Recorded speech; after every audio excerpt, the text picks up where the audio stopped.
Hello everyone. Oh, if my neck looks weird, it's because I got a spray tan last week and it's starting to wear off in a very unflattering way. It's not a bruise or anything, it's my spray tan wearing off. I did not realize it looked that bad until I just looked in the camera. But anyway, hi, welcome. This video is going to be 3 nights of Copycat restaurant / fast food dinners. It was supposed to be a full week, like 4 days of dinners. But then I started filming the 4th day and then I realized I didn't have a couple of the ingredients that I needed. And instead of going out to get said ingredients, I went to Chick-fil-A instead. So you're getting 3 days. All 3 recipes turned out phenomenal. I will definitely be making them all again. This was a really fun type of video to make, especially because I love Copycat recipes. I'm somebody who eats out at restaurants very frequently, probably like 3 days a week. 2 to 3 days a week. So whenever I find recipes that taste similar to what I would get at a restaurant but are lighter in calories and just healthier options overall, I get very excited about that. So this is Editing Alley. I am about to edit this video. So all these clips were filmed last week. And yeah, I will link all the recipes for them below. And I hope you guys enjoy this video. If you like it, let me know, and I would love to do more of these.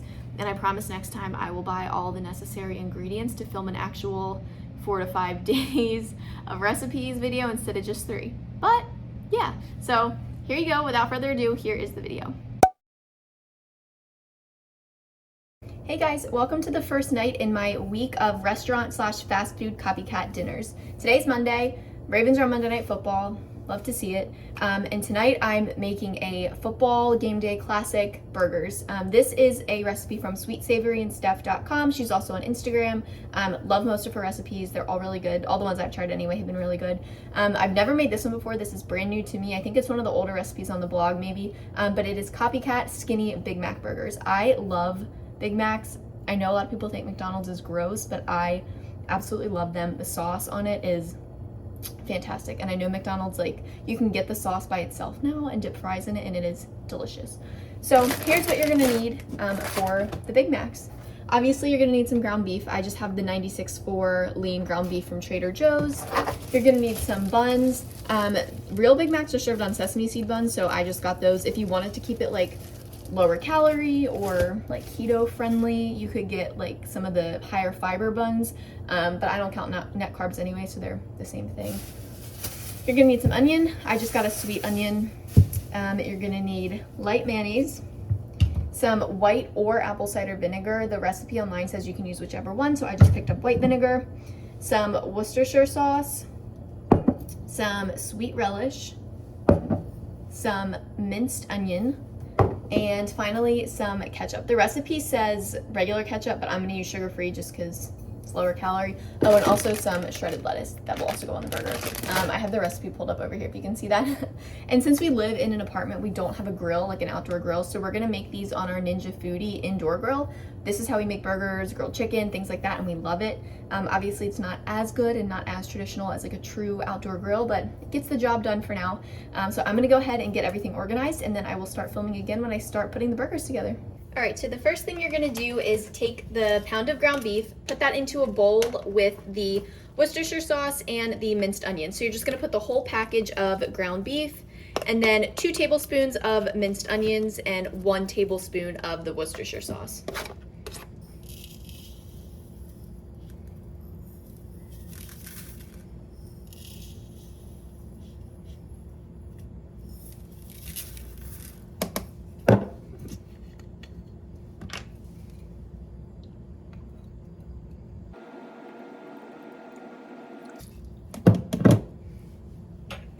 Okay, next you're just gonna mix this until it combines. Weird thing about me, I have a thing about feeling things under my fingernails. So I wear gloves when I mix ground beef for burgers. I hate the feeling of like the raw meat under my fingernails, so this helps me avoid that, and I feel like it's just more sanitary. So yeah, I'm just gonna go ahead and mix this all together. Okay, so now that that's all mixed together, we're gonna divide this into 8 equal-sized patties and flatten them out until they're like round and pretty small, pretty flat. Okay, so I have my ground beef on the food scale. I took my glove off to touch the screen. I'm gonna set it to ounces. In the recipe, it says each of the 8 patties should be about 2 ounces. So I'm gonna go ahead and pull 2 ounces out at a time, form them, and then put them on this baking sheet. Okay, so here they are. They definitely are not pretty. I measured all 7 of these to like within an ounce or two, or I mean within like 0.01 of 2 ounces. And then for some reason, this one ended up being like way more than 2 ounces, the last one. I think my meat was just more than 1 pound. But anyway, all of them are pretty even except for this last one. I'll let Michael have that one. They look really good. It smells really good with the onion and the Worcestershire sauce. I'm gonna go ahead and look back at the recipe and see what the next steps are because honestly, I cannot remember. Also wanted to add in real quick, I'm serving mine with roasted delicata squash on the side instead of french fries, just for a little bit lower calorie since tonight is game night and we are going over to my parents' house for some dessert later. So just wanted to save up some calories where I can. So I'm gonna go ahead and preheat my oven to 400. I'll slice this up, I'll season them, and I'll stick them in. I'll show you how I do that. But first I need to preheat my Ninja, so let me show you how I do that. Okay, so for the Ninja, just gonna hit on, hit grill. I usually do it on the 3rd setting and then start, and then it will start preheating, and then as soon as it's ready, it'll beep again and it'll say something on the screen like ready for food or ready or something like that. I know there's a ton of different ways to slice this, but this is just how I do it. I cut off the ends of it first, sit it upright, and then cut it down the middle, and then I'm gonna go over to the trash can and scoop out the gross insides. All right, the insides are scooped out, so I'm gonna sit them open side down and just cut them pretty thinly into little like half moon crescent shapes. All right, so here is my board full of cut up squash. I normally just throw them onto a baking sheet, spray them with cooking spray, sprinkle them with seasoned salt, and then just put them in the oven at 400 for about 5 to 8 minutes. Check on them, move them around a little bit, flip them if you want to, and then put them back in for another like 3 to 5 minutes. So here's what they look like after I cut them up, spray them, put them on the baking sheet, and I sprinkled them with some seasoned salt. So the oven is almost preheated to 400, so when it is, I'm gonna go ahead and stick these in, and then I'll resume on the burgers. Okay, so while the Ninja is still preheating, I'm gonna go ahead and dice up this onion. After you dice it up, you're gonna mix it with the white vinegar in a bowl, so I'll show you when I do that, but first I'm just gonna dice this up. Okay, so the original recipe calls for a half a cup of onion and 2 tablespoons of vinegar. Michael hates onions, I love them, so I did about a quarter of a cup, so I'm just gonna do 1 tablespoon of the white vinegar. Then you're gonna mix those around and let it set while you prepare the rest of the meal. Okay, so it's now time to put the burgers in. So this is preheated. I'm just gonna spray the surface, and then I'll take the patties and place them. I think I'm gonna do 4 and 4. It's a pretty big cooking surface, and these patties are like super small. Let's see.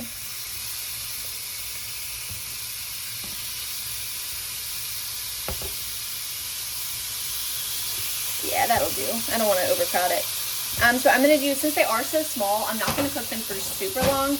I'll probably do 5 to 7 minutes, flip them over, and depending on how they are at that point, maybe another like 3 to 5. I like mine more on the rare side. Michael likes his more on the well, like medium well side. So we'll see. But I'm gonna start with about 5 minutes on this side. All right, so we are almost there. So next you're gonna make the sauce. So you're gonna need 4 teaspoons of ketchup, 4 teaspoons of the sweet relish, and then a 1/4 cup of mayo. So this will be interesting how to get this out of here. All right, 4 teaspoons of relish, and then a 1/4 cup of light mayo. All right, looks super unappetizing right now, but I'm just gonna give that a quick stir. Not identical, but very close. Oh my gosh, it's good. Definitely not like a dupe, but really good, and definitely less calories. Okay, last part of the prep before we assemble the burgers. So a traditional Big Mac has 3 pieces of bun in it. So it's like the normal top and bottom bun, obviously, but there's also like a layer in the middle, if you're not familiar. I debated whether to even do this or not, but honestly, for the picture and the aesthetic, I feel like I should. These buns are kind of thin as it is. She said in the recipe, slice them, like cut this in half, but like, can you see, like, this is already like crazy thin, so like I don't know how possible this is gonna be. This part's definitely a no. Okay, that actually didn't come out like too horribly bad. Obviously, if you weren't like tracking or if you had the macros for it, I would just like use 2 buns and use 3 of the 4 pieces and then just do it that way instead of having to like cut what's already a very thin piece of bread. Yeah, there we go. Looks a little unconventional, but all right, so I'm gonna keep slicing the rest of the buns and then I will assemble the burgers. All right, so the moment we've all been waiting for, assembly time. So what you're gonna do first is take the bottom part of the bun and spread some of the sauce onto it. All right, and then place a burger patty. Also, I forgot to show, but I added the cheese on the last like minute in the Ninja. Cheese, and then let me check what was the next part. Sauce, patty, onion, lettuce, repeat. Okay. Some shredded lettuce. Oh my god, I'm getting really excited for this. I'm starving. And then some of the diced onions. And then the middle part of the sad little bun.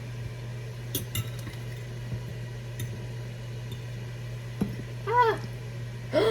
Oh no. Oh no. Okay. Pause. Okay, we're back. That was tragic. Alright, so this bun, some more sauce. And bam, there it is. Let me bring you down to a better angle.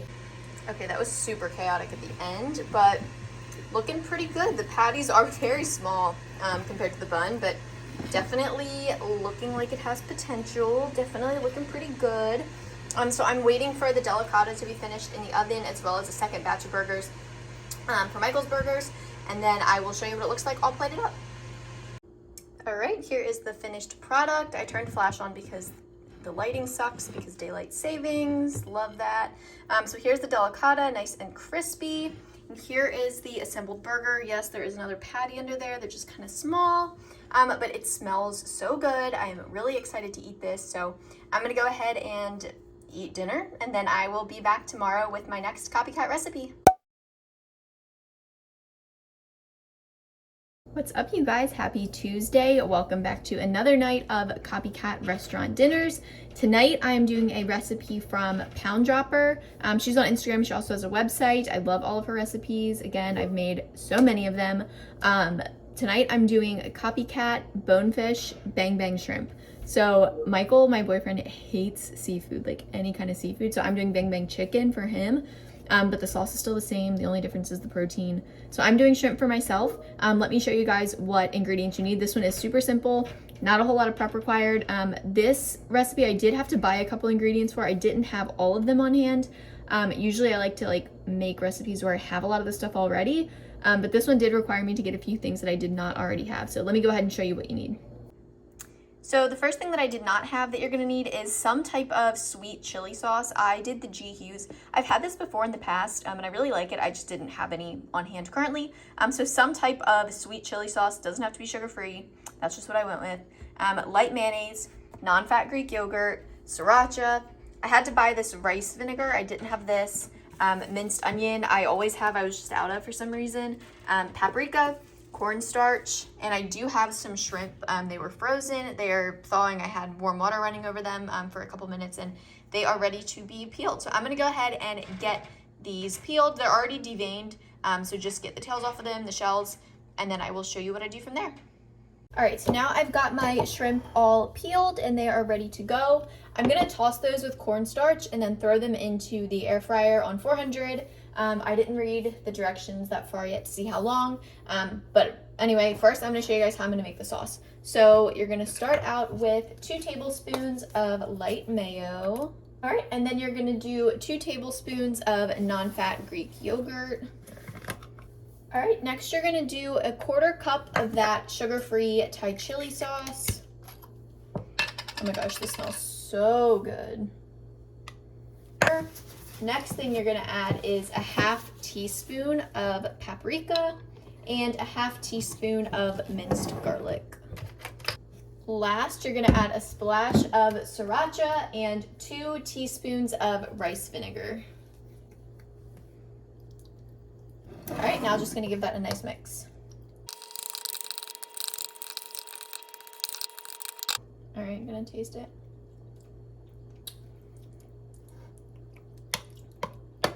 Ooh, that's spicy. That's really spicy, but it's really good. I think it's gonna taste really good with the air fried shrimp too. All right, let me go ahead and toss these with the cornstarch, and then I will let you know how long I cook them for in the air fryer. All right, so Michael's chicken is cooking in the skillet over here, and we're gonna serve this with some rice. I'm super low on carbs today, so we're just gonna share a packet of this microwave ready rice basmati. These shrimp are in the air fryer on 400 for 8 to 10 minutes. So as soon as that's done, I will take them out, toss them with the sauce, and show you guys what it looks like when it's all done. All right, you guys, here is the finished product, the cooked shrimp tossed in the sauce. I topped it with some sesame seeds, mainly just for aesthetic purposes only, but it is so good. The sauce tastes really, really similar to the real one. Obviously, it's less fat. The real one probably uses some kind of like heavy cream, definitely not Greek yogurt, definitely not light mayo. So it obviously doesn't taste like identical, but it is super, super close, and this is really good. Again, I'm gonna serve this with a side of rice. If I had some vegetables, I totally forgot to buy like a side for this, so I'm kind of just winging it with the rice. But this would be really good with like green beans, asparagus, squash even. You know, I'm on a squash kick from last night's meal. But yeah, I'm gonna go ahead and eat this. I'll be back tomorrow with another copycat recipe, but this is definitely gonna be like the easiest one, the quickest one, fewest ingredients. Actually, I don't know about fewest ingredients, but definitely the quickest and easiest. This took me maybe 15 minutes, 20 minutes max to do start to finish. So a really good like quick weeknight meal, and this would also be really good for a short meal prep. I think the recipe said this lasts like up to 3 days in the fridge. Obviously toss the shrimp in the sauce after, like each day you're gonna eat it, not all at once, so it doesn't get super soggy. But yeah, I am gonna go eat this, and I will check back tomorrow. Happy hump day, friends. Today's recipe is the one that I am the most excited for. This is not a new recipe for me. I've made it before. I am obsessed with it. I'm obsessed with the real version also. This is a copycat lighter version of Costco's chicken bake. If you know, you know. I feel like the chicken bake goes under the radar a little bit in the Costco food court with like the pizza and the hot dogs and the more popular things, but the chicken bake, let me tell you, is delicious. It is seriously so good. Sometimes if Michael and I are having like a cheat weekend, we'll go to Costco. We won't even like go into the store to buy anything. We will just like go to the food court and get a chicken bake and share it. And it's a problem. And it's like 900 calories for the whole thing, which is insane because it's not very big. So this version is a lot lighter. I don't know the total calories off the top of my head. This recipe is from Macro Friendly Food. It's an account on Instagram, and it's also a subscription service. I don't have this subscription service anymore. I used to, but I just never really used any recipe from it besides this one, honestly. So I still have access to the ones that I paid for. So I obviously can't share a link for that or anything.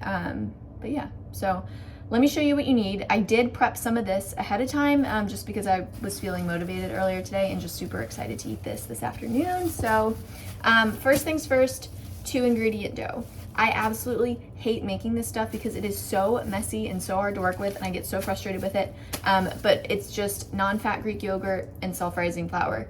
Make sure the flour is self-rising. If it's not, it won't work. You could also make your own self-rising flour with just like regular all-purpose flour and baking soda, baking powder. I don't know. There's like a couple ingredients you can add to it to make it yourself. I just buy it. It's easier. It's like $3. So I had 2 cups of the flour, 1.5 cups of the Greek yogurt. And I ended up adding some water to it because the dough was like really crumbly when I first started to mix it. So yeah, the dough is just yogurt, flour, and water. You're also gonna need chicken, obviously, for the chicken bake. I had some chicken, like cooked chicken already in the fridge, so I just diced it up earlier today, put it in a container. The other protein you're gonna need for a chicken bake is bacon. The recipe calls for like real bacon crumbled up. I'm too lazy to cook bacon and crumble it up, so I already buy the bacon crumbled. You're also gonna need an egg, but I just have egg beaters to spread on the top of it, like an egg wash on the top. You're gonna need some fat-free mozzarella or any kind of mozzarella cheese. And then the star of the show, the thing that makes it stand out, the thing that makes the chicken bake, Caesar dressing. And this is where the calories, I think, get really out of hand at the one at Costco, because obviously they're not using like a Greek yogurt one like this, like Bolthouse. They're probably using, or I know they're using, a full fat, super high calorie Caesar, and this is where you're really gonna save a lot of calories. So I can't wait anymore to start making this and eat it. So let me show you what I'm doing. So first things first, my oven is preheating to 400 degrees. I put some parchment paper down on the counter, and this I've learned from very many frustrating experiences not doing it. Spray the parchment paper before you put the dough down. So I just took the dough out of the wrap that it was in. Super messy. And another spray on the dough with the cooking spray. And then you're gonna take a rolling pin and just roll it out. See, here we go. Roll it out until it's about, I think the directions say a 10 by 14-ish rectangle. I'm never able to get mine into a perfect rectangle because I don't know why, but I'm gonna try my best, and I'll show you guys what it looks like when I get it all rolled out.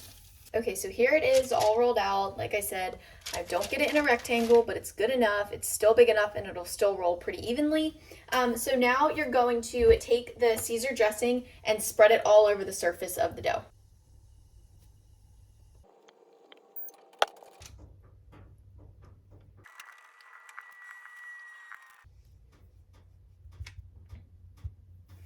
Okay, so it should end up being about a 1/4 cup of dressing. I've made this so many times that I just kind of eyeball it at this point. And I'm like loosely tracking this week, honestly, because my meal preps have been super low calorie and honestly not very exciting. So I haven't really been snacking much either because I've been so busy at work. So I know I have plenty of calories to use for dinner, so I'm not super worried about like weighing everything and tracking everything this week. Next, you're going to add about a cup, and again, just eyeballing it, of the shredded mozzarella on top of the dressing. And again, just like evenly spread it all throughout the surface.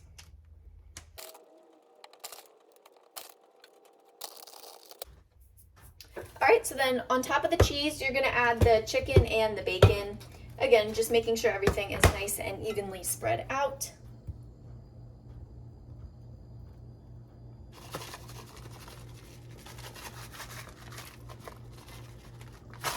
And these are the 40% less fat Hormel bacon, real crumbled bacon.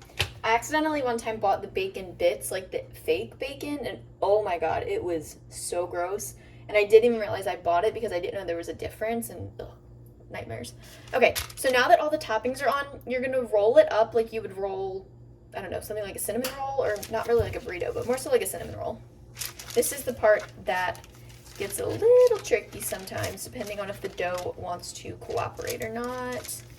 And it's looking pretty good so far for today. I've definitely had times where it just does not want to roll for anything. But it's actually looking really promising right now. I've gotten further than I thought I would.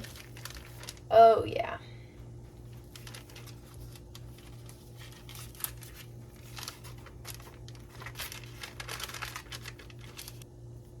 Just make it look a little pretty on the top. Okay, last part before we put it in the oven, this is the egg wash on top. So I don't have a basting brush or anything like that. So I'm gonna do this in like a very weird fashion and just like kind of spoon it over and like rub it this way. I would highly recommend using a basting brush though, and I always tell myself whenever I make this recipe, I'm like, I'm gonna buy one before the next time I make it, and guess what? I never have.